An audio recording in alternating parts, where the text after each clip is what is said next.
आप पूछेंगे भैया आपने यीशु मसीह के बारे में कहा परंतु अपने बारे में नहीं कहा, इसलिए मैं वचन में जाने के पहले अपने बारे में कहने के लिए चाहता हूं ताकि आप समझे मैं क्यों यहां खड़ा हूं। मैं रहने वाला हूं दक्षिण का, बिल्कुल कन्याकुमारी के नजदीक तिरुनेलवेली नाम करके एक जगह के बारे में सुने होंगे। उसी जिला के नजदीक में थूथुकुड़ी नाम करके एक बंदरगाह, जिस बंदरगाह में बहुत पैसा बनता है, उस शहर का रहने वाला हूं मैं। आप पूछेंगे भैया लगभग 3000 किलोमीटर आगे आप यहां क्या करने के लिए आए हैं, अब बिहार में क्यों आए हैं, आप बिहार में आके चिल्लाने का कारण क्या करके आप पूछते हैं। मैं आपको बतलाने के लिए चाहता हूं मैं क्यों यहां हूं, मेरे साथी लोग ये क्यों कहां यहां हैं, मेरे संगी लोग यहां क्यों हैं, इसको मैं आपको बतला के फिर मैं परमेश्वर ने जो वचन को आपको देने के लिए कहा था इस बाइबल में से कुछ बातों को सुनाने के लिए मैं चाहूंगा। जरूर मैं एक मैकेनिकल इंजीनियर के रूप में पढ़ के चेन्नई शहर में एक अच्छे कंपनी में टूल डिजाइनर का काम करने वाला था, परंतु उस समय मैं अपने दोस्तों के साथ भारत वर्ष के लिए प्रार्थना करने की आदत को रखता था, जबकि मुझे हिंदी का एक शब्द भी ज्ञान नहीं रहा और मैं हिंदी भाषा को जानता नहीं था क्योंकि मेरी मातृभाषा तमिल है। जरूर पढ़ने की वजह से अंग्रेजी जानता था और कंपनी एक अच्छे कंपनी थी, अंग्रेजियों का कंपनी थी, इसलिए अंग्रेजियों से अवगत रहा, परंतु हिंदी का एक शब्द भी नहीं जानता था क्योंकि मैं एक इंजीनियरिंग स्टूडेंट के रूप में पढ़ता था। जब मैं मद्रास में अपने दोस्तों के साथ मैं हमारे भारत वर्ष के लिए परमेश्वर से दया मांगते हुए लोगों के जीवन की कष्ट और तकलीफों को, पाप के बंधनों को प्रभु को सुनाते हुए मैंने इस बात को प्रभु के सामने रखा था। परमेश्वर ने मुझे बिहार का नक्शा को दिखाया प्रार्थना में। मैं सो नहीं रहा था, मैं स्वप्न नहीं देख रहा था, मेरे प्रार्थना में मेरे सामने बिहार का नक्शा को जब प्रभु ने दिखाया, मैंने प्रभु से पूछा, हे प्रभु ये क्यों, क्या बिहार में कुछ होने वाला है, क्या कुछ बातें घटने वाली हैं, क्या मुझे प्रार्थना करना है। मैंने एक आवाज को सुना, बेटा तुम अपने काम छोड़ के बिहार जाओ। मैं माँ बाप के लिए एक ही बेटा रहा, मेरे माँ बाप मुझसे बहुत इंतजार करते थे, इसलिए वो मेरे लिए आसान नहीं रहा। इसलिए मैंने कहा प्रभु मैं नहीं जा सकता हूं, मैं यहां प्रभु तेरे लिए कुछ भी कर सकता हूं लेकिन बिहार में नहीं जा सकता हूं। एक है मुझे तो भाषा का ज्ञान नहीं है, दूसरा है बिहार में क्या है क्या नहीं है मुझे मालूम नहीं, वहाँ का रहन सहन, वहाँ का मौसम, इसके बारे में कुछ भी जानकारी नहीं। मेरे जानकारी व्यक्ति भी बिहार में नहीं है, इसलिए बिहार के बारे में मुझे कोई जानकारी नहीं। जो कुछ मैंने इतिहास की किताब में पढ़ा था उतनी ही जानकारी, बिहार में गंगा बहती है बस इतने ही जानता था। बिहार से पहला हमारा राष्ट्रपति राजेंद्र प्रसाद जी निकले हैं, इतने ही जानकारी रखे थे, इससे ज़्यादा कोई जानकारी नहीं थी। इसलिए मैं जिस जगह के बारे में जानता नहीं हूं वहां नहीं जाऊंगा। और तीसरा, अगर मैं काम छोड़ के चला जाऊंगा मेरे माँ बाप को कौन मदद करेगा, मैं अकेला बेटा हूं। और चौथा, मैंने कहा हे प्रभु अगर मैं काम छोड़ के चला जाऊंगा मुझे कौन संभालेगा। इस प्रकार के प्रश्नों के साथ मैं परमेश्वर से लड़ते रहा। मैं आपको बतलाने के लिए चाहता हूं भाई, मैं इस बात को आपको सुनाने के लिए इसलिए चाहता हूं ताकि आप मेरा बोझ को समझें, मैं यहां जो बोलने जा रहा हूं उस बात को समझें।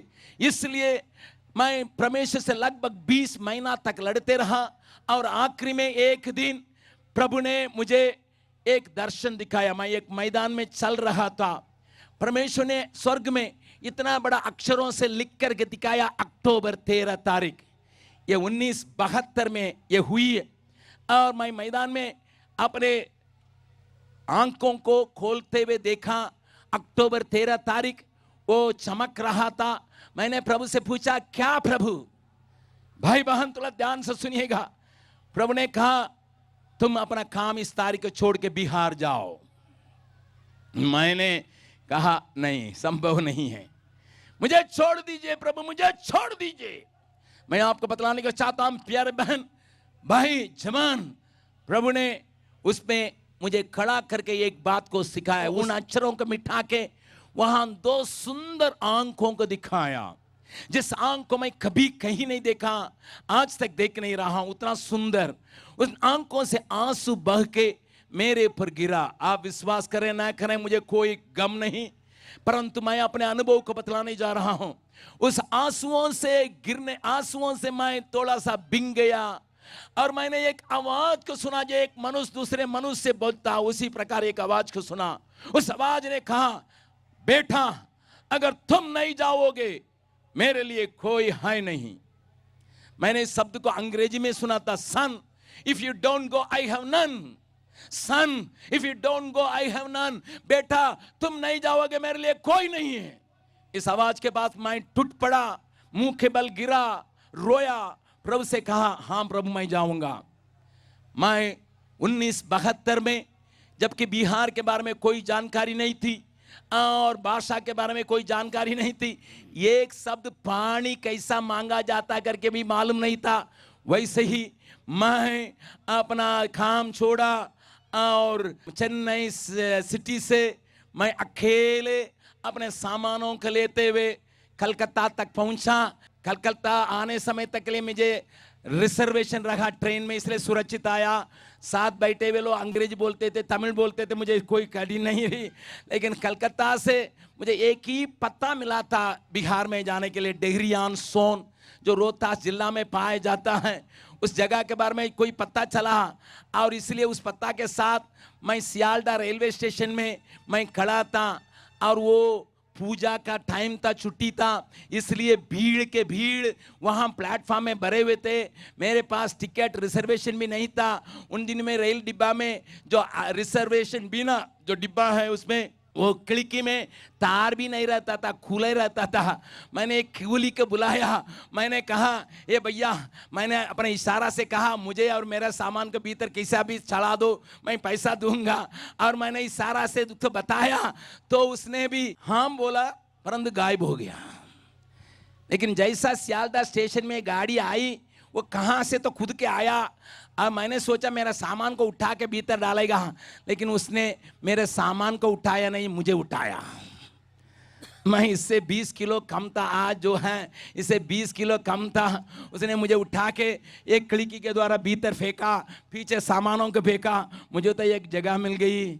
और जब मैं देख रहा था पूरी भीड़ के भीड़ उसी डिब्बा में चल रहे हैं, खड़े होने के लिए भी जगह नहीं है। एक मुसलमान भाई अपनी पत्नी और 5 बच्चों के साथ चल रहा था। मैंने सोचा ये लोग कहाँ बैठेंगे, उन्होंने कुछ पूछा ताचा नहीं।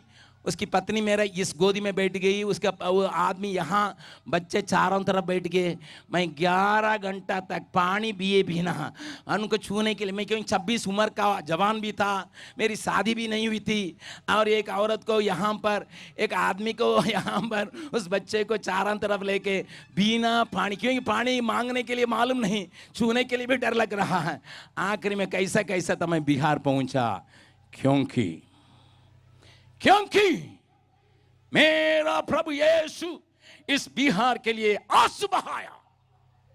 मेरा प्रभु यीशु जो जिंदा है, मरने के बाद जी उठा है, वो इस बिहार धरती के लिए, बिहार के लोगों के लिए आंसू बहाया भैया। इसलिए मैं यहां हूं, ऐसा नहीं आया हूं, किसी ने पैसा देके भेजा नहीं। लोग सोचते हैं अरे अमेरिका वाला पैसा देके भेजागा, चुप, तुम बेवकूफी करते हो, बेवकूफ बात करते हो, तुमको मालूम नहीं है मैं कहां आया हूं, क्यों आया हूं, कैसा आया हूं। अपने अच्छे काम को छोड़ के मैं बिहार धरती में पैर रखा। पानी भी मांगने के लिए आता नहीं था, लेकिन प्रभु के दया से प्रभु ने मुझे सिखाया, वचन बोलने के लिए सिखाया। जगह जगह, शहर शहर, गांव गांव में मैं प्रभु का वचन को सुनाता हूं।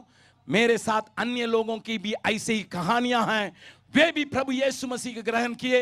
हमारे साथ यहाँ भोजपुरी में गाने वाले सब पहले बंदूकधारी थे, पार्टी में पाए जाते थे।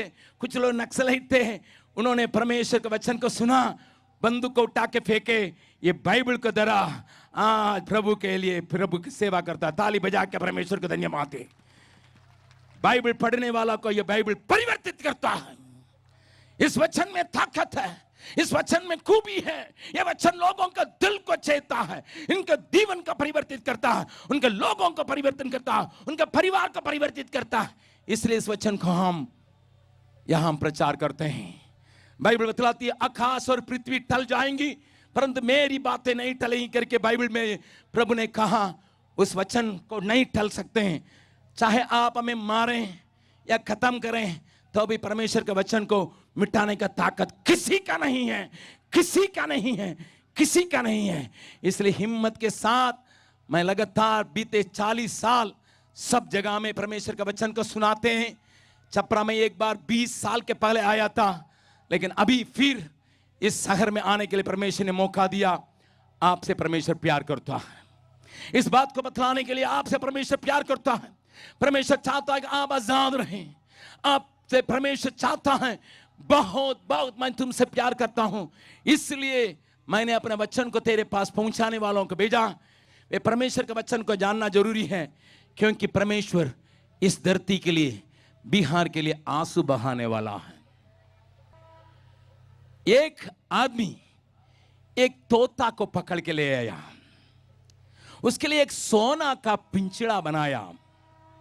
बहुत धनी व्यक्ति था और तोता से बहुत प्यार करते हुए उसके सोने के पिंजड़े में रखे, उसे बोलने के लिए सिखाने के लिए शुरू किया। आप जानते हैं तोते बहुत साफ बोलते हैं। अगर उसको आप ट्रेनिंग सही ढंग से देंगे, बहुत सुंदर ढंग से बोलने के लिए सीखता है। उस तोता जो है सारी बातों को बोलने के लिए सिखाया गया है। ए तोता तुम्हारा क्या नाम है? वो तुरंत कहता था मिट्ठू, मेरा नाम मिट्ठू।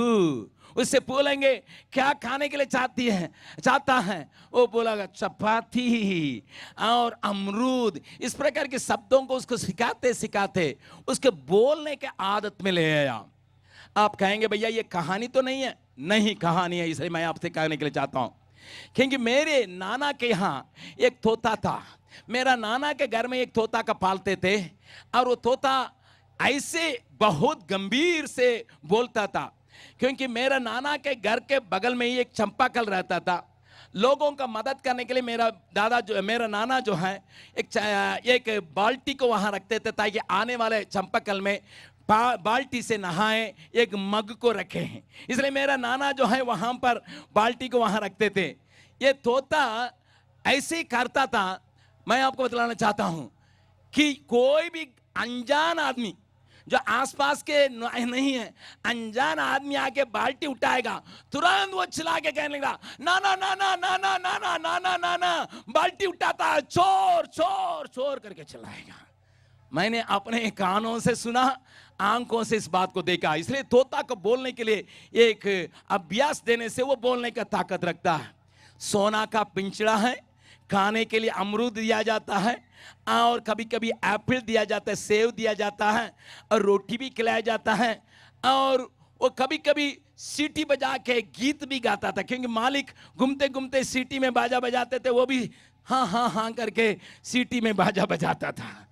और एक दिन मालिक ने ये पूछा, तोता तोता मैं तुमसे कितना प्यार करता हूं, देखा तुम्हारे लिए मैंने एक सोने का पिंजरा बनाया, तुम्हें खाने के लिए नया नया सेव और अमरूद को लाके दिया, मैं घर के अपना हाथ के बना हुआ चपाती खिलाया, तुमको बोलने के लिए भी सिखाया।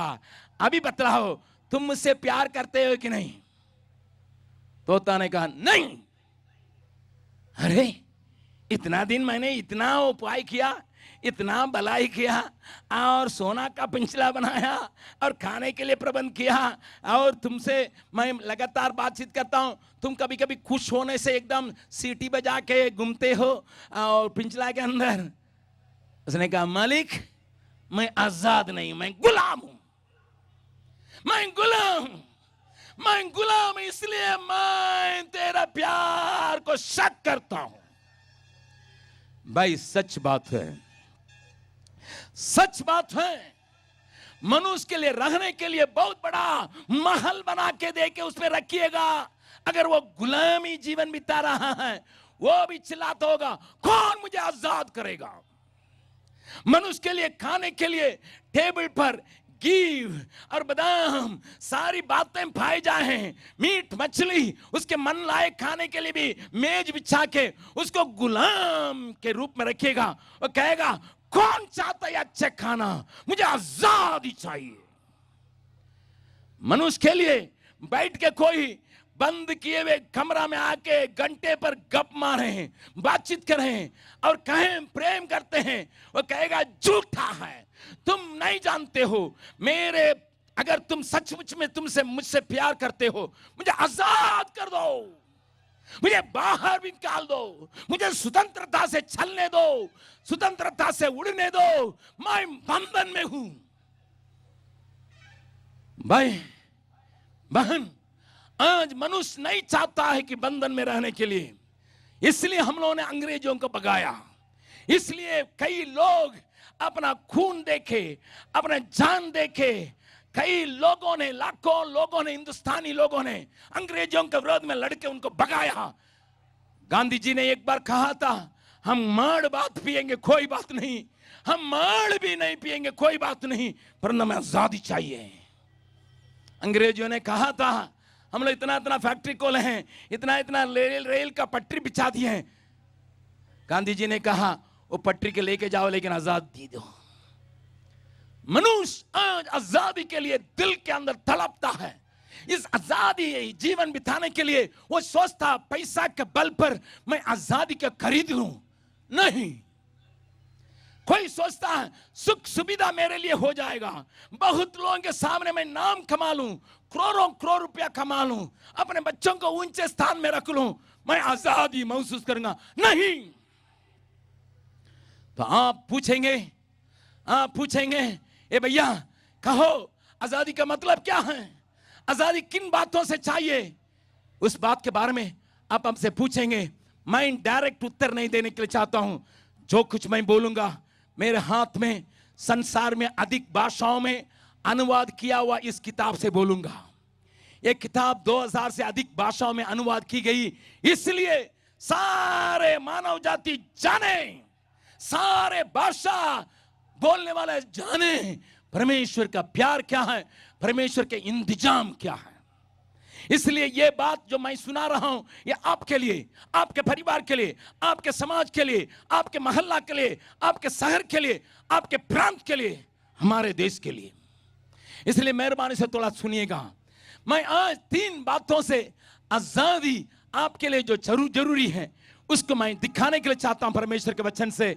आप मेहरबानी से कान लगा के, मन लगा के सुनने के लिए कोशिश करें। मेरा धर्मशास्त्र बाइबल में यीशु मसीह ने कहा, बाइबल बतलाती है, पढ़िएगा मेरा भाई, हिंदी में पढ़ के आपको सुनाएंगे।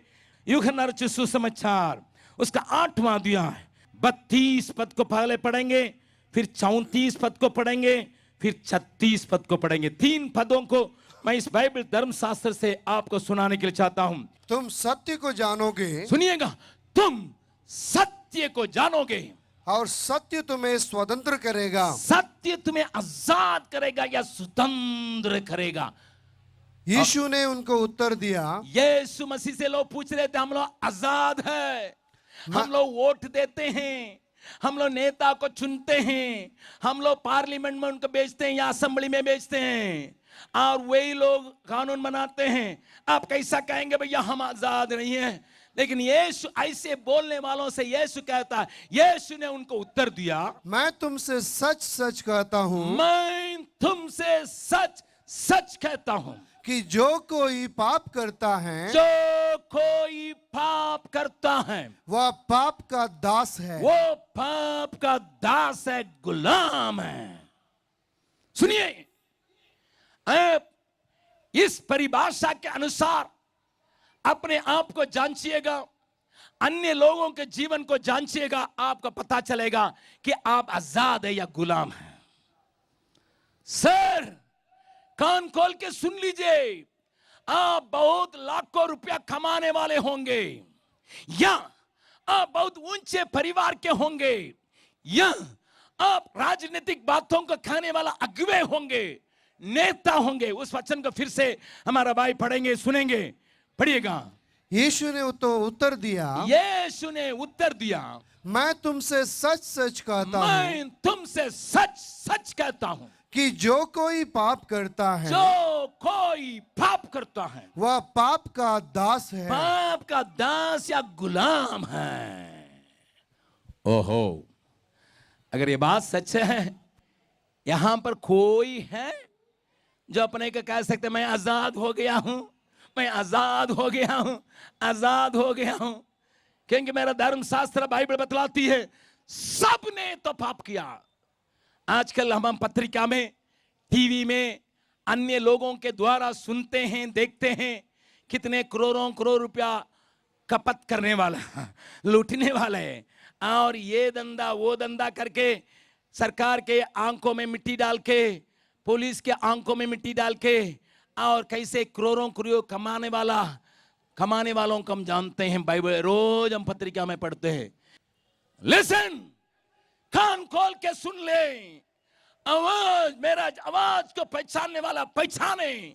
बाइबल धर्मशास्त्र बतलाती है, मेरा यीशु का कहना, जो कोई पाप करता है पाप के लिए दास है, गुलाम है। तब तो सबको ही पाप किया, सबने पाप किया, चाहे अमेरिका के क्यों न हो, चीन के क्यों न हो, श्रीलंका के क्यों न हो, पाकिस्तान के क्यों न हो, हिंदुस्तानी क्यों न हो, सबने पाप किया। मुसलमान क्यों न हो, मसीह क्यों न हो, हिंदू क्यों न हो, सरदार क्यों न हो, सबने पाप किया। तो सबको ही तो गुलाम हो गए।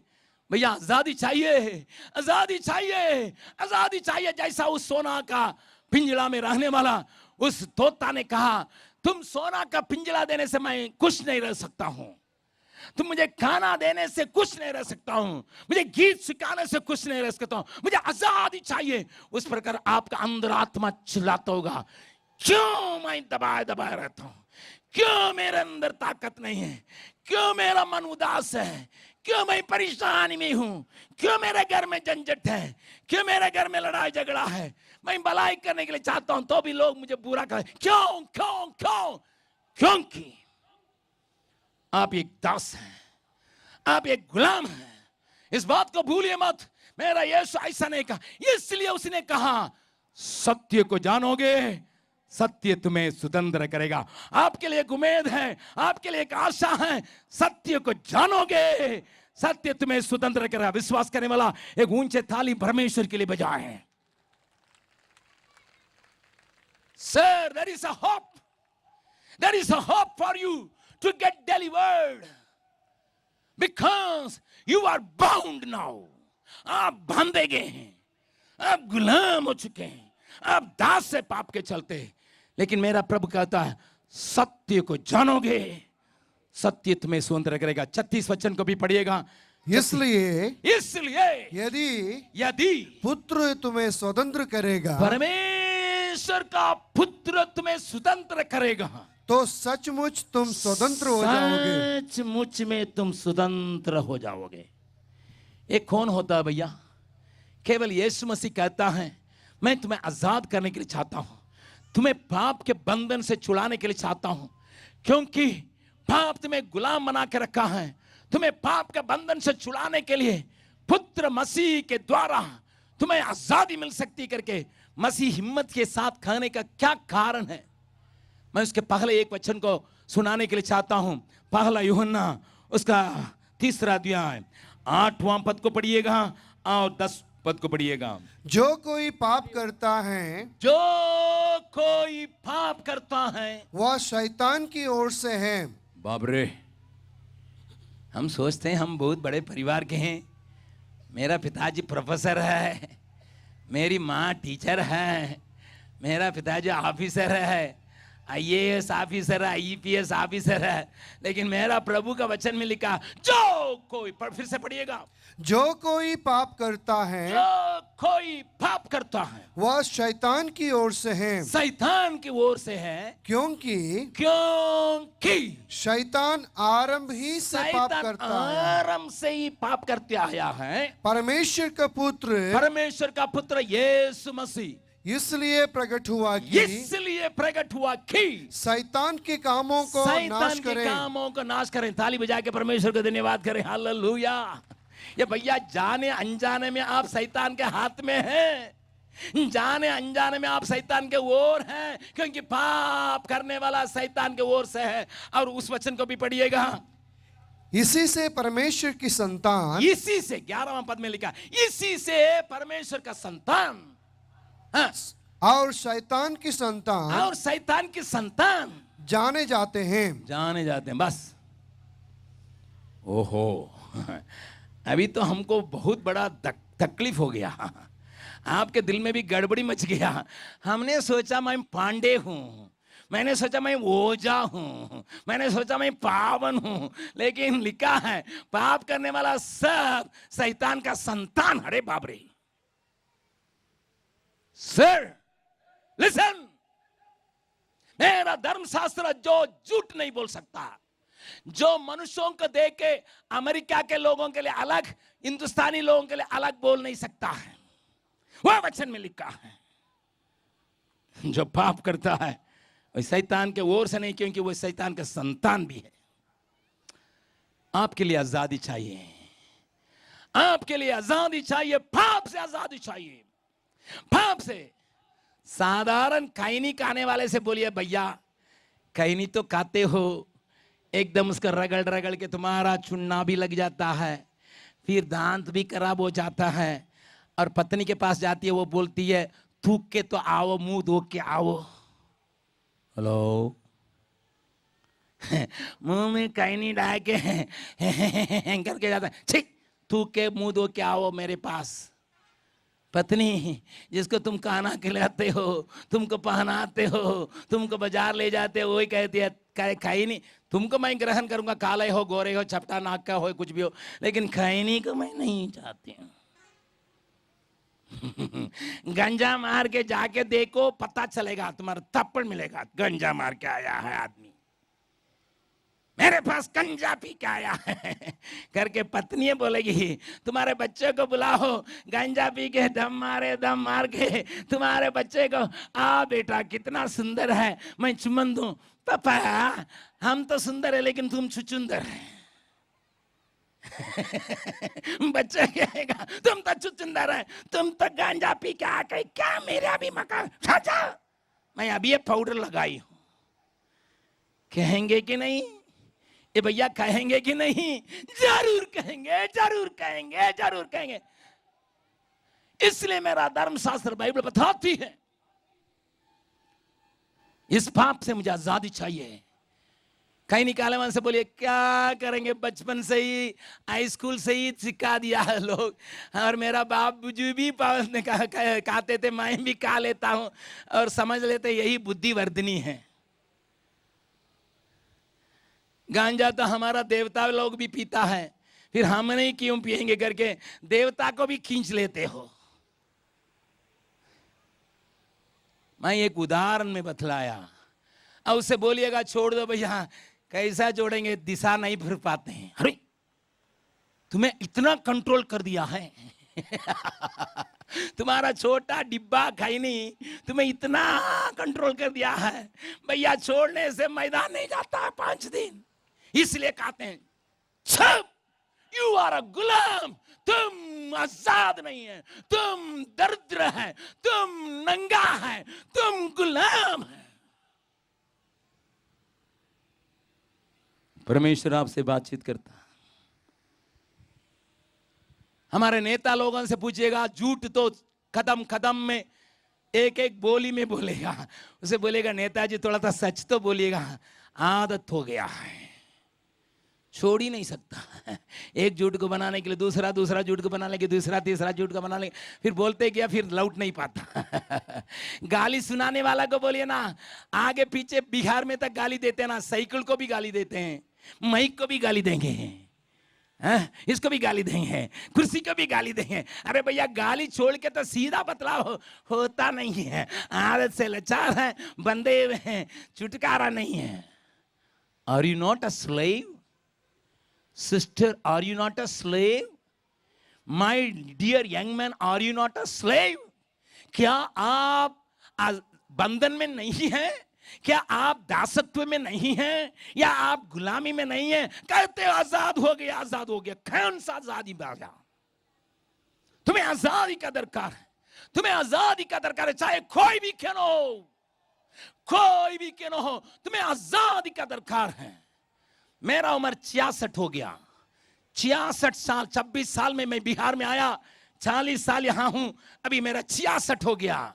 मैं चिल्लाते रहता हूं, क्यों क्यों? मैं जानता हूं पाप से आजाद करने के लिए किसी गुरु के पास ताकत नहीं है, किसी बाबा के पास ताकत नहीं है, किसी राजनीतिक नेताओं के पास ताकत नहीं है, केवल मेरा प्रभु यीशु। मैं अभी कारण बतलाने जा रहा हूं, लेकिन उसके पहले अगर उसके पास ताकत है, आइए एडवांस में एक ऊंचे थाली यीशु के लिए बनाएं। Hallelujah, hallelujah.